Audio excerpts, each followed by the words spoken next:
സേവനത്തിന് വേണ്ടിയാണ് അവൻ അന്ന് വീട്ടിൽ നിന്നിറങ്ങിയത്.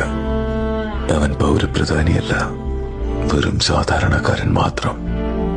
പിടിപാടുകളോ അധികാരങ്ങളോ ഇല്ലാത്തവനായതുകൊണ്ട് അവന്റെ രക്ഷയ്ക്ക് അവിടേക്ക് ആരും എത്തില്ല. പക്ഷെ മറന്നുപോയൊരു കാര്യമുണ്ട്. അവന് ജന്മം നൽകിയത് 1000 ചരിത്രങ്ങൾ സൃഷ്ടിച്ച മണ്ണാണ്.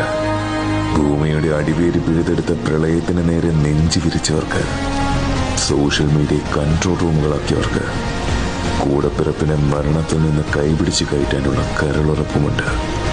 കാരണം അകപ്പെട്ടവന്റെ മണ്ണ് കേരളമായി പോയി.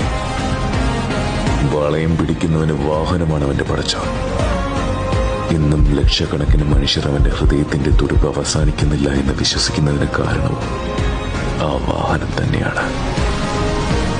നിനക്കായി ഞങ്ങളെത്തും.